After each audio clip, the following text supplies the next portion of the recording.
They say travel is the only thing you can buy that makes you richer. And that's a good thing because I'm broke.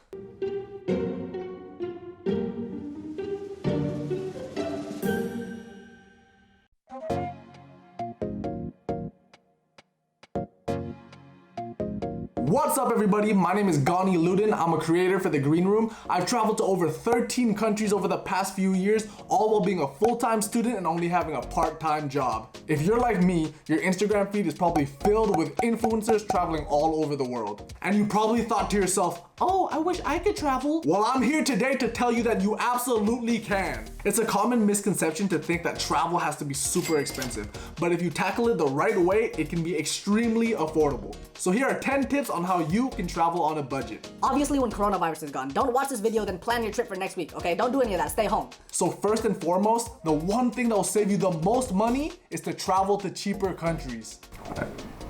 Damn, bro, y'all hear my stomach? This shit going.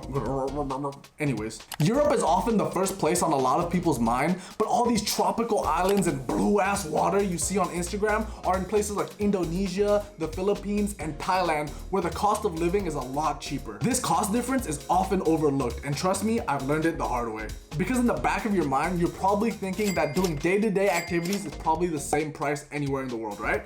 Well, no, let's compare the cost of a 5-day trip between London, England, and Hanoi, Vietnam, both of which have prices that are pretty comparable to the rest of Western Europe or Southeast Asia respectively. And we'll keep track of the cost right here. First up are accommodations. In London, a single bed in a shared room averages around $40 depending on where you are in the city. In Hanoi, you could get the same exact accommodation for less than $5 a night. Or you can get bougie with it like I did and rent out an entire apartment on the 33rd floor of a skyrise and pay a whopping $8 per person. This apartment right here was $24 a night divided by 3 people. Next up, the food. The average cost of a meal in London is about $10, and you could easily go above that if you go to a moderately nice restaurant. The average cost of a meal in Hanoi is around $2, and if you're considering street food, it can be even cheaper.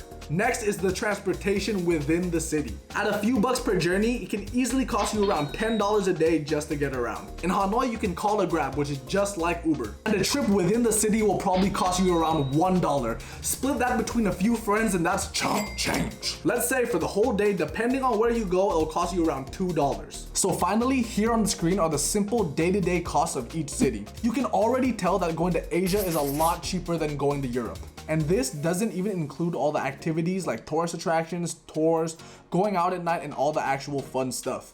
Depending on what you do in each city, this cost can vary a lot, but just know that it'll probably follow the same trend where Europe is significantly more expensive. So my second tip is, if you really want to go to a certain country, is to travel during the off season. Flight tickets and accommodation prices spike significantly during the travel season. Ticket prices in the middle of summer could easily be triple the price to the same exact place just a few months later. These are the price differences of tickets in June versus September to various cities around the world. And I know people are only free during certain times of the year because of school or work, but if you can make it work, you can save a lot of money. Next up, don't stay at a hotel. Instead, stay at a hostel, or you can split an Airbnb if you're traveling with friends. People who haven't stayed at a hostel before for some reason think that they're terrible places to be, but in reality, they can be really nice. In my experience, everyone has always been very courteous. People are only usually in the room at night to sleep, and most hostels have a common area for people to hang out and meet other travelers.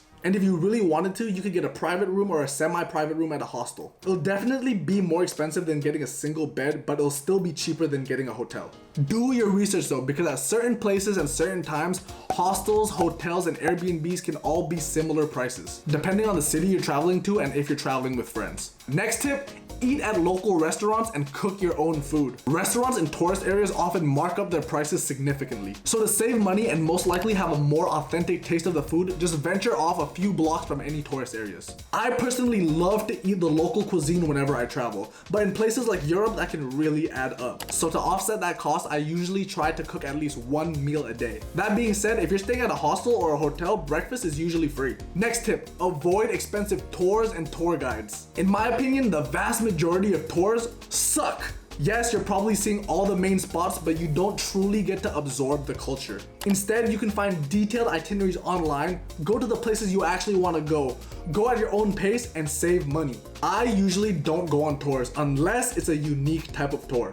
Like when I biked through Budapest or when I did an exotic food tour through Shanghai. Check out the experiences section on Airbnb and you could probably find some cool things. Tip number 6, use public transportation in most cases. For the most part, taking the subway or the bus is usually a lot cheaper than calling an Uber or a taxi. That being said, if you're traveling with a group of friends, splitting a taxi might end up even being cheaper. Walking is also a great idea because unlike LA where everything is miles apart, cities in other countries can be a lot denser and the main attractions can be right next to each other. Finally, some quick tips. Use sites like Google Flights, Skyscanner, and Momondo to search for cheaper flights. These sites scan the internet to find you the most affordable flights. Next, bring only carry-on luggage. A lot of budget airlines charge you an extra fee for check-in baggage, and sometimes this can cost up to half of your ticket. You don't need as much stuff as you think. All of my trips have been done with one carry-on bag. Next up, be flexible with the time and days you travel. Just changing my flight dates by 1 or 2 days has literally saved me hundreds of dollars. Flying in either Friday, Saturday, or Sunday is usually a lot more expensive. And the final tip, don't live over your means. What I mean by that is don't go around wasting your money just because you're on vacation. You wouldn't spend 20 bucks on every meal at home, right? So don't do it while you're traveling. I'm not saying don't splurge a little. Just remember how hard you worked for all that money. All that doesn't change just because you're in Paris. Alright, I hope this video was helpful. With the state of the world right now, I know everyone's missing the days when we could go out and explore the world. Unfortunately, we're stuck at home right now. But hopefully, this is a wake-up call for everyone to seize the day once the world is back to normal. You can travel to a lot more places with a lot less money than you think. You just have to tackle it the right way. So start saving your money and start doing a little bit of research, and once COVID is past us, we can all see the world together.